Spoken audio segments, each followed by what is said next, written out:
Ji. Assalamu alaikum. Today we're going to talk about implant instrumentation, implant placement, surgical instrumentation. Part of it is also usable when it comes to implant restoration with when it comes to crown placement. This is a kit. Uh, I've had quite a few of these. Very first one I bought was by Stereos. Stereos then became Nobel Biocare, and those were gold drills with internal vents, and we had to have cold water coming from physio-motor unit as the heat needed to be dissipated when it was being used in drilling the osteotomy. These are drills with marking on them, so you know how deep you go.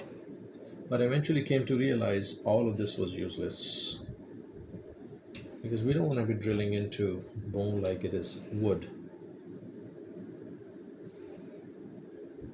This is for threading. Once the osteotomy is made, then supposedly you put threads inside and then you can tighten your implant into it.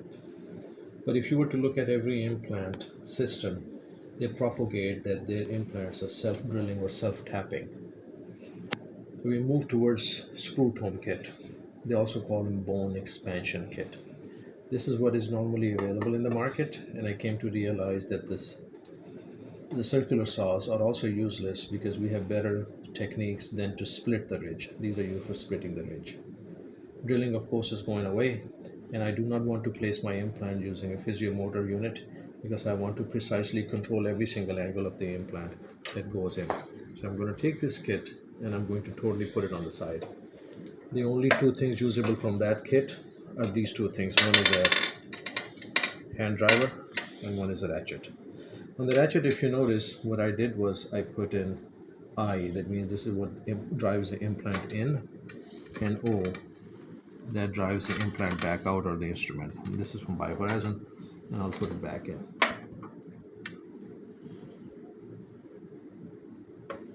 This is the one that I use now the most, all the time. This is what is available in the market in Pakistan, and this is a kit that I bought originally from Chicago. It's by Artman Instruments, and it is giving me the best option to place any implant in the world regardless of the system. Wrench is the same, and if you notice, I marked with the burr. O, that means when I'm pulling something out, and I when I'm inserting something in. This hex driver is important because I'm able to keep my finger on it, and then keeping the finger on, I'm able to screw in or screw out. So this little widget back here helps me a lot. And of course here we have the finger driver, two of them. Only one is needed though. But sometime in case you drop one, you have the other one handy. So keeping a couple of these is really beneficial on hand because you might end up dropping it. Then I have a whole bunch of extenders here, and this one is an extender of a drill in case I need to, you see. So it locks inside. That way I can have a very, very long drill if I wanted to, but it's rarely ever used, so I keep it on the side. This is a slow speed round tip drill that goes into a contra-angle. Essentially, this or a surgical drill is all you need to start the first hole on crest of the ridge, and you're only going about a millimeter deep or 2 millimeters deep with it. You just want to go through the cortical bone, and that's all you want to do, not more than that. This drill, which is a length determination drill, I rarely ever need. This is for very hard bone, so I'm not going to use that. I keep it on the side right here. So after punching a little hole about 2 millimeter deep and only this wide, I pick up my first screw tome. You see, the screw tome has markings on it, but not really needed. White, then yellow, then red, and then blue, and then green, just like an anodonic system. The thinnest file is white, then slightly thicker is yellow, then thicker is red, thicker yet is blue, and thicker further is green. So I would go ahead and take this hole that was created by this pilot drill, and I screw in my screw with the ratchet or with the hand driver. I would screw in my screw tome to the length I require. CBD CT study beforehand is absolutely needed to make sure you know how deep you need to go. And you can measure this anytime you feel like measuring it, how big of a implant you're placing as far as the length is concerned. And once this has gone in, you take your radiograph to know if you're away from the nerve or not. Now, the system I'm seeing here in Pakistan compared to the one I have, there's a major difference here. The difference is the tip. If you take a look on top of my nail right here, the one that I came across right now has a pointed tip. The one I use is a rounded tip. Pointed tip could end up injuring the blood vessels. So take this, even if you get one like this, and round off the tip. Rounded tip is going to cause bone impaction and compaction at the tip instead of drilling through it. So that's one thing you need to do. The other thing I noticed in this locally manufactured kit, which is very easily changeable, is look at this one. The screw tone gets snugly fit into it. Here it goes in very loose. So make sure you ask the supplier to change these attachments right here, holders, into something like this, so it ends up holding your screw tone a little better and they don't flop around. So once this is used to the length that I want, I would take an endo file marking a silicone tube, you see the O-ring, and I could place it on top of my screw tone. That way I know exactly how deep I need to take my screw tone. And those are disposable and you can throw them away afterwards.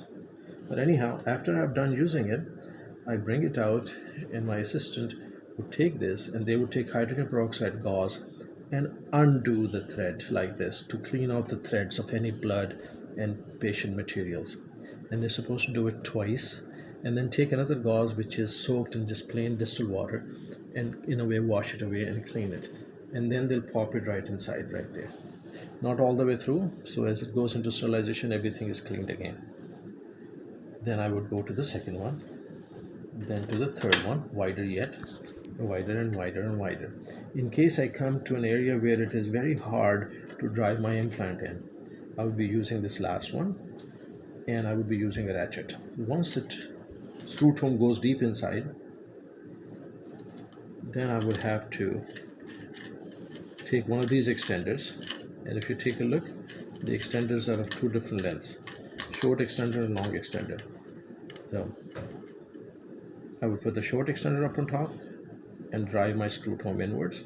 If I need more length, I would pick up a long extender and I would do the same thing and drive it further down.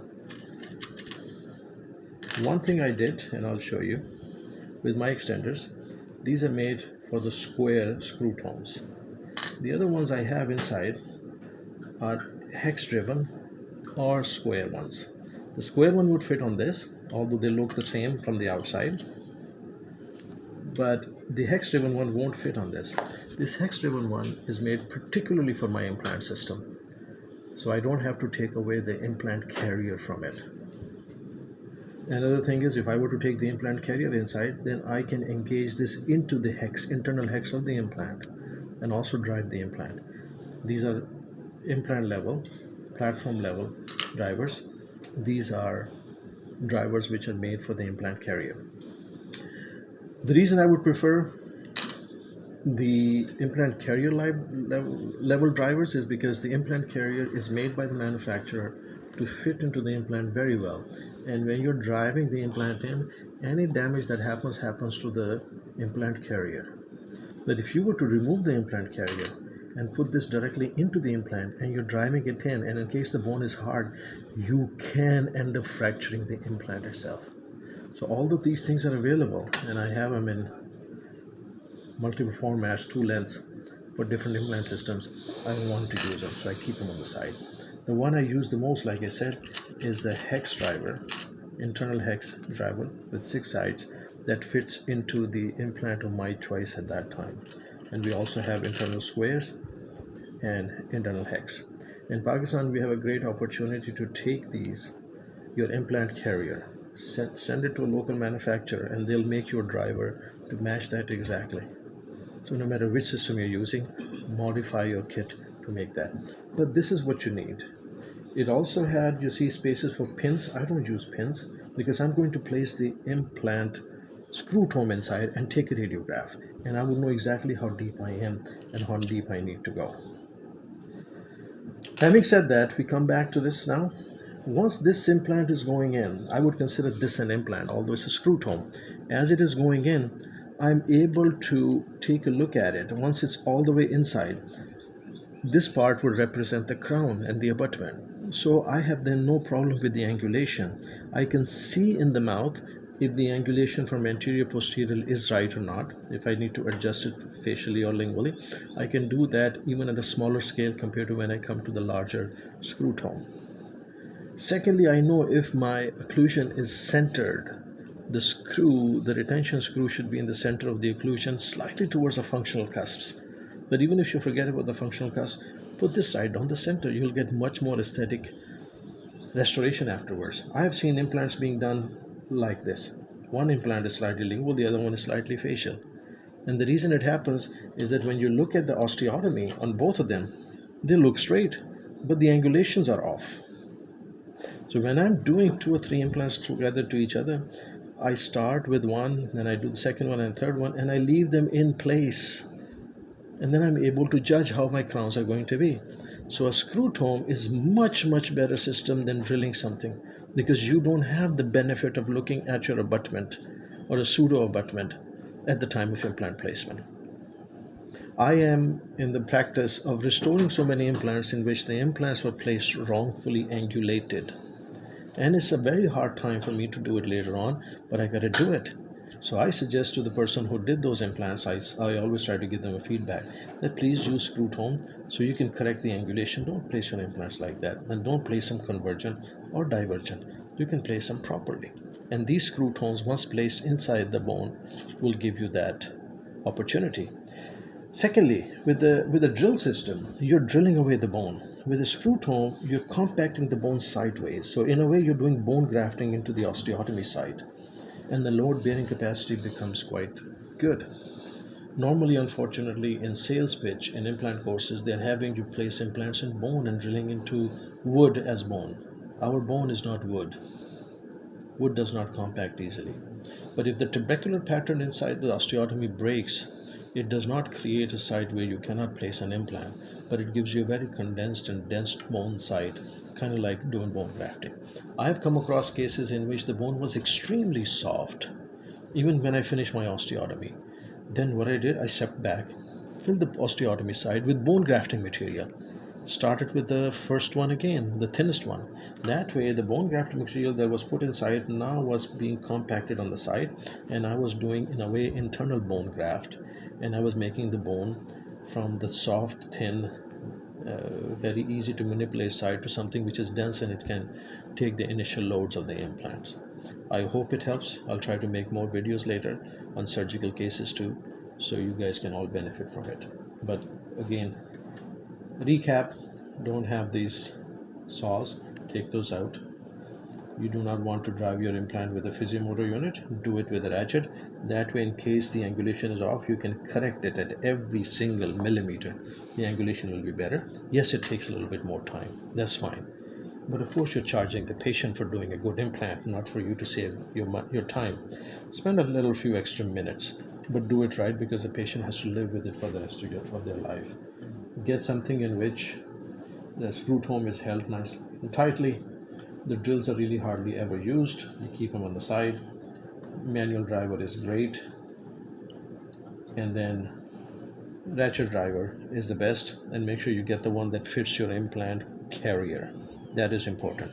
Do not use a direct one to drive the implant from the platform in. Do not fracture the implant. This is what I've learned from experience. Hope that helps. Take care.